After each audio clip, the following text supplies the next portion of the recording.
મારા વાલા પ્રિયો, ઈસુ ખ્રિસ્તના નામમાં હું તમને શુભેચ્છા પાઠવું છું. તમે કેમ છો? શું તમે ખુશ છો? શું તમે સ્વસ્થ છો?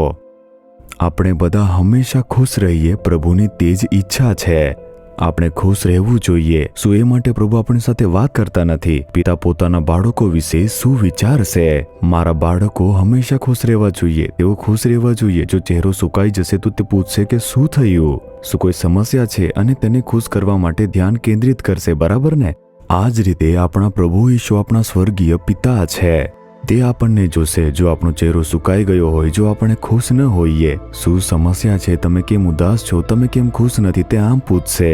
પછી જ્યારે આપણે કહીએ છીએ કે હું ખુશ છું પ્રભુ, હું ખુશ છું પિતા, શું તમે મારા માટે ત્યાં નથી, તે સાંભળીને તેમનું હૃદય ખુશ થઈ જશે. યશાયા 66 અધ્યાયના 5મા વચનમાં જુઓ, પ્રભુ પોતાનો મહિમા પ્રગટ કરે જેથી અમે તમને આનંદિત થયેલા જોઈએ. પ્રભુ તમને જોઈને કહે છે, મારા પુત્ર પુત્રી, તમે ખુશ થઈ શકો તે માટે હું પોતાની મહિમા પ્રગટ કરીશ, હું પોતાની જાતને પ્રગટ કરીશ. પછી તમે આનંદિત થઈ શકો તેવું તે બધું જ કરશે. તે જ છે પિતાનું એક હૃદય. ઈશુ આપણા માટે સારા પિતા છે. જો કોઈ વસ્તુ તમને અસર કરે છે કે અથવા દુઃખ પહોંચાડે છે, પ્રભુ ઈશુ, મારા પિતા, આનાથી મને દુઃખ થઈ રહ્યું છે, આ મને હેરાન કરે છે, બોજ બને છે, મારી ખુશી પર અસર કરે છે, પિતા મને મદદ કરો. એક નાની પ્રાર્થના કરી જુઓ, તે તમને મદદ કરશે. તમે તેમનો મહિમા જોશો. તે તમને આનંદિત કરવા માટે બાબતોને બદલી નાખશે.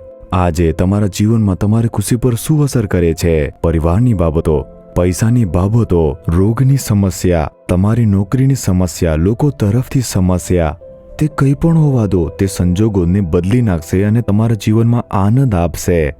પરંતુ તમારે કામ કરવાની જરૂર છે. શું છો જાણો છો? વચનનો પ્રથમ ભાગ કહે છે, તમે લોકો જેઓ પ્રભુના સંદેશથી ધ્રુજે છે.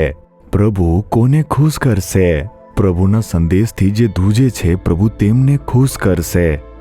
પિતા કયા બાળકને સૌથી વધુ પ્રેમ કરશે અને કાળજી રાખશે? જે પિતાના શબ્દો અનુસાર ચાલે છે તે બાળકને. જેઓ પિતાનું પાલન કરે છે તેમના પ્રત્યે પિતા ઘણો પ્રેમ કરશે.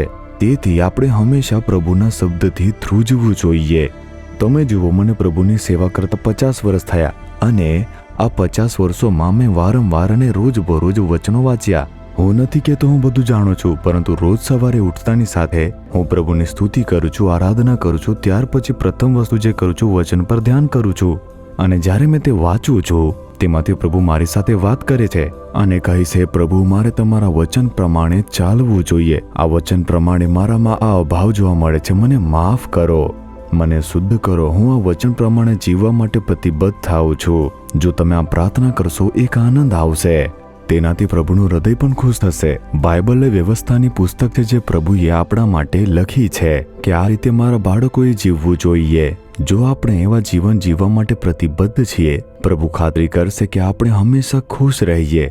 તેથી આજે જ કહો કે હે પ્રભુ, હે પિતા, તમારા શબ્દથી હું હંમેશા કંપીશ. પિતા જે પણ કહેશે તેનો હું વિરોધ નહીં કરું. તમે જે પણ કહેશો તે હું માનીશ. પ્રભુ, આ રીતે પોતાને પ્રતિબદ્ધ કરો અને તે તમારા જીવનમાં હંમેશા તમને ખુશ રાખશે.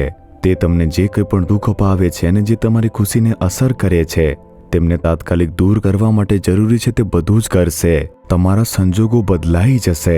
તમારું દુઃખ આજે આનંદમાં બદલાઈ જવાનું છે. બાળકોને ખુશ કરવા માટે શું મેં મારી જાતને ક્રૂસ પર બલિદાન તરીકે અર્પણ કર્યું નથી, લોહી વવડાવ્યું નથી? હું મારા બાળકોને ખુશ રાખીશ. તે હવે ઉત્સાહી એક પ્રભુ છે. તે તમને શોધતા આવ્યા છે. શું તમે હવે કહેશો? તમારા હૃદય પર હાથ રાખો, પિતા, હું હંમેશા તમારા વચનથી કંપીશ અને તેનું પાલન કરીશ. હું રોજ વાંચીશ, મનન કરીશ અને તે અનુસાર જીવવા માટે પ્રતિબદ્ધ થઈશ. આ વસ્તુનું રૂપાંતર કરો જે મને દુઃખ આપે છે પિતા, અને તમે વચન આપ્યું હતું તેમ મને તમે આનંદિત કરો પ્રભુ. આજે જ આ ક્ષણે સંજોગો બદલવા દો, ઈશુના નામમાં. Amen, amen.